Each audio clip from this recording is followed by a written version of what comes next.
Welcome, everyone, to another deep dive. Today, we're going to look into someone truly inspiring, a math whiz. A young man who saw numbers in a way no one else did.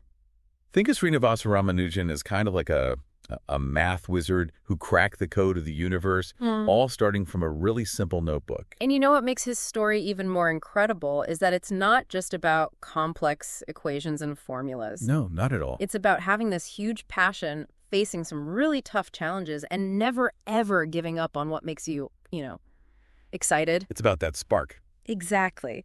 Our mission today is to uncover those powerful lessons from Ramanujan's life so that you listening can apply them to your own. Yeah, because everyone listening right now has that spark in them. Absolutely. So let's head back in time over 100 years ago to 1887 in India. Okay. Picture a 10-year-old boy named Srinivasa Ramanujan, just sitting under a dim oil lamp. Regular school subjects like history didn't really interest him. Right. But numbers. Numbers. Numbers to him, they were like friends. They were exciting, full of secrets, just waiting to be uncovered. And he always carried around this beat-up notebook, practically falling apart at the seams. Yeah. Filled with his own ideas about math. Yeah, it's pretty amazing. It wasn't some fancy textbook or anything like that. No. It was like his own personal treasure chest of mathematical ideas. It's really striking how he saw numbers so differently from everyone else. They weren't just these boring symbols on a page, They were like alive, pulsating with energy. Yeah. There's this great story about how a friend gave him this ancient math book. Oh, wow. It was filled with these incredibly difficult problems. Yeah. And instead of being intimidated, what Ramanujan did, he grabbed a stick and started working out the equations right there in the dirt. No way. It's as if this book unlocked something within him, It was like this explosion of mathematical thought pouring out of him. That's so cool.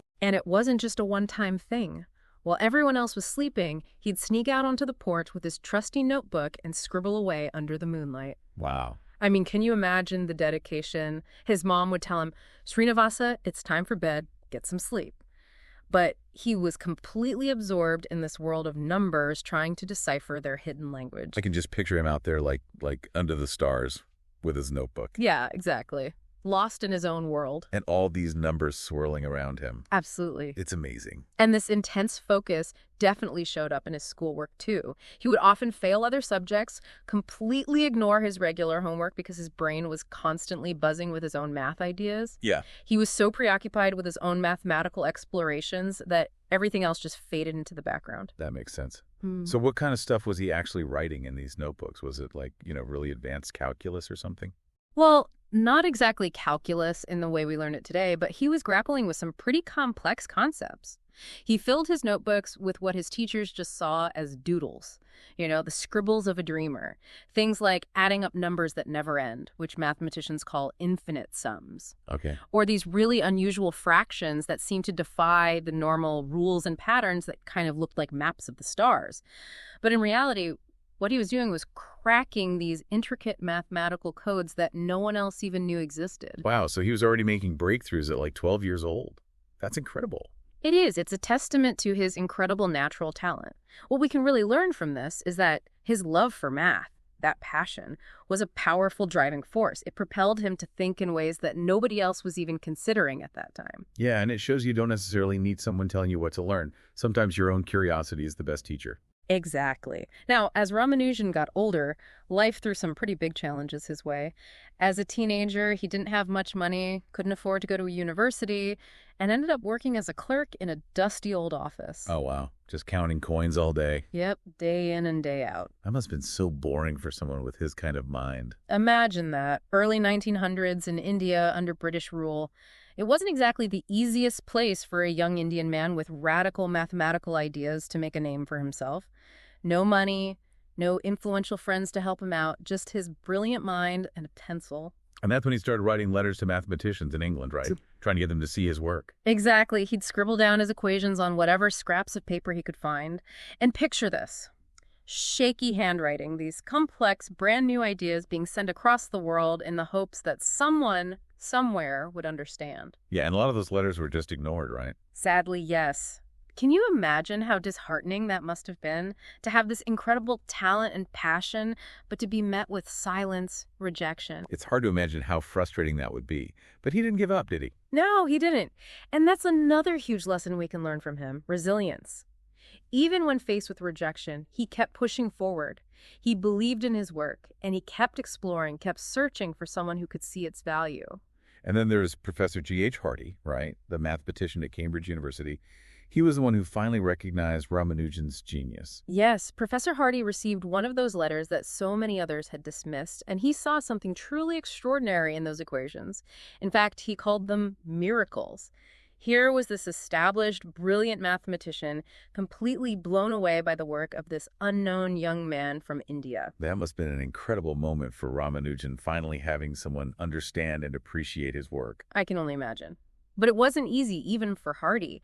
He had a hard time convincing his colleagues, other brilliant minds, that this unknown clerk from India was a true genius. Ramanujan's ideas were so unique, so outside the box, that it took a special kind of vision to recognize their brilliance. It's amazing to think about the power of one person believing in you, isn't it? Hardy really went to bat for Ramanujan, eventually bringing him all the way to England. Yeah, he did. So at 26 years old, Ramanujan set sail for England. But it wasn't exactly a smooth journey, was it? No, not at all. He was seasick the whole way, shivering from the cold, and didn't even have proper shoes. Imagine being in a completely new country where everything is different. The food, the customs, the weather. He must have felt so out of place. Absolutely. And it wasn't just the cultural differences. People made fun of his accent, thought his vegetarian diet was strange. And then there was the Royal Society, the elite group of the most important scientists. It was like this exclusive club, mostly for wealthy white scholars. It must have been intimidating. Oh, absolutely. But despite being sick and feeling like an outsider, his mind just wouldn't quit. He tackled these math problems that had stumped the greatest minds for centuries. Problems like how you can split numbers into different parts, that's called partition theory, or the infinite mystery of pi. And here's the thing. His work isn't just some abstract math that lives in textbooks. It's actually used in things you use every day. Yeah, I was going to say, what does all this complicated math have to do with us today? Well, his discoveries have influenced the development of things like your phones, video games, even the way we design rockets that go into space. Wow, that's really cool. So even though he didn't always fit in, his ideas ended up changing the world. Exactly. And that's a crucial thing to remember. Sometimes the most groundbreaking ideas come from people who think differently, who see the world from a different perspective. So what happened next? Did he finally get the recognition he deserved? He did. Professor Hardy, recognizing his genius, made sure his work was published and shared with the world. Eventually, Ramanujan was even accepted into the Royal Society. This young man, who had been working alone in obscurity, was now among the most respected mathematicians of his time. It's almost like a lone wolf finally being accepted by a pack of lions. That's a powerful image. Yeah. But sadly, his story doesn't have a completely happy ending, does it? No, unfortunately not. His health never really recovered, and he died very young, at only 32 years old, far from his home and family. That's so sad. It is. But the mathematical formulas and theories he left behind, they're still inspiring mathematicians and scientists today, helping us understand the universe in ways we never could have imagined. So what's the big takeaway from Ramanujan's incredible life? I think the most important lesson is find that thing that makes you passionate, that thing that sparks your curiosity, and don't let it go. Ramanujan faced so many challenges: poverty, rejection, illness. But his love for math kept him going and ultimately led him to solve problems that still have an impact today. You have that same power within you, whether it's in school, sports, music, art, whatever it is that makes you excited. I love that. And it really connects back to what we were saying at the beginning about everyone having that spark. Right. You have that power inside you to do amazing things. Absolutely. You just have to find it and let it shine. And never be afraid to ask questions, to try new things, to push yourself beyond your comfort zone. There's that great saying, be strong and courageous. Think of that as your own secret code to unlock your full potential. Just like Ramanujan, you're curious, you're tough, and you're meant to do great things. Now, let's break down some of the key lessons we can all learn from Ramanujan's life and how you, our listeners who are around 10 or 12 years old, can apply them to your own lives. Sounds good.